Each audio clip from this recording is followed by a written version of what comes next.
Hi friends, welcome to Neela's kitchen. நம்ம இன்றைக்கி என்ன பார்க்க போகிறோம்னா தக்காளி சாப்பாடு, தாளிச்ச தக்காளி சாப்பாடு எப்படி செய்யலாம்னு பார்க்கலாங்க. அதுக்கு ஒரு 3 பட்டை 3 கிராம்பு எடுத்துருக்கேங்க. இது நல்லா வெடிச்சதும் கடுகு ஒரு அரை ஸ்பூன் போட்டுக்கோங்க. கிராம்பு போட்டு நடுங்க நின்றுக்கோங்க, இன்னும் கண்ணில் பட்டுரும், வெடிக்கும் அது ரொம்ப.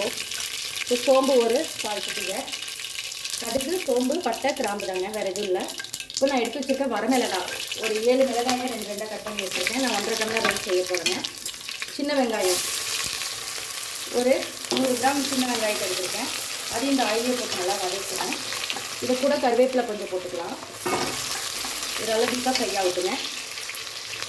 கொஞ்சமாக மஞ்சத்தூள் 1/4 ஸ்பூன் இதில் போட்டுக்கிறேங்க. நல்லா வதங்கட்டும். ஆனியன் நல்லா வதங்கிடுச்சு. இப்போ கொத்தமல்லி தழை கொஞ்சமாக ஒரு இலங்கு போட்டுக்கிறேன். அதையும் இதுக்குள்ளே போட்டு வதக்கலாம். இப்போது நான் தக்காளி எடுத்து வச்சுருக்கேங்க. நான் 1/2 kg தக்காளியே பொடியாக கட் பண்ணி எடுத்துருக்கேன். இந்த தக்காளி சாப்பாடு கொஞ்சம் தக்காளி அதிகமாக இருந்தால் செம்ம டேஸ்ட்டாக இருக்குங்க, ஒரு மாதிரி ஜூஸியாக இருக்கும். அதுக்காக நான் செய்கிறேங்க. இப்போ இதுக்கு தேவையான கல் உப்பு போட்டுக்கலாம். தக்காளி நல்லா வதங்கி வரட்டுங்க. ஓப்பன் பண்ணி பார்க்கலாம். பாருங்கள், தக்காளி எவ்வளோ சூப்பராக குழஞ்சிச்சுட்டு நல்லா மிக்ஸ் பண்ணிக்கோங்க. இப்போ இந்த ஸ்டேஜில் நான் வந்து சோயா ஒரு 100 கிராம் எடுத்துருக்கேங்க, பெரிய சோயா, அதை போட்டுக்கிறேன். இந்த மாதிரி சோயா போட்டு நம்ம தக்காளி சாப்பாடு செய்யும்போது அந்த சோயாவில் அந்த ஜூசினஸ்லாம் இறங்கி செம்ம டேஸ்ட்டாக இருக்குங்க.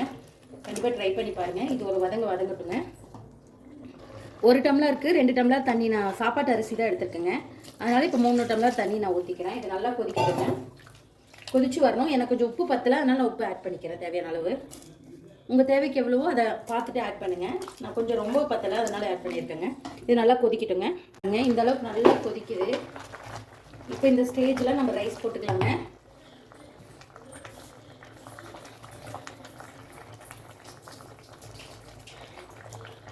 நான் வந்து 2 டம்ளர் ரைஸ் எடுத்துருக்கேங்க, அதை போட்டுக்கிறேன். போட்டு நல்லா மிக்ஸ் பண்ணிக்கலாம். நல்லா அப்சர்வ் ஆகட்டும் தண்ணியும் ரைஸுங்க. அதுக்கப்புறம் விசில் வச்சுக்கலாம். இந்த மாதிரி மிக்ஸ் பண்ணிக்கோங்க. வாங்க இப்போ ஓப்பன் பண்ணி பார்க்கலாம். பாருங்கள் அவ்வளோ சூப்பராக இருக்குன்ட்டு. இன்னும் கொஞ்சம் தண்ணி நல்லா அப்சர்வ் ஆகட்டுங்க. விசில் போட்டு ஒரு 2 விசில் வச்சு எடுத்துக்கலாம்.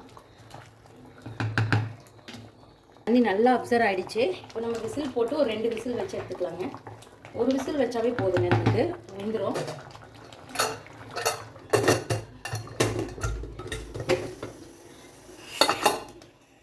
ஒரு விசில் வச்சு எடுத்துக்கலாங்க. பாருங்க, சூப்பரான ஒரு தக்காளி சாப்பாடு ரெடி ஆயிடுச்சு.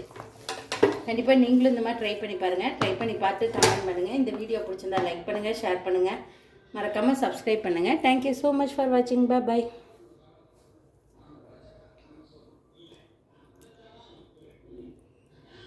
இன்ஸ்டாகிராம் பேஜையும் ஃபேஸ்புக் பேஜையும் ஃபாலோ பண்ணிக்கோங்க.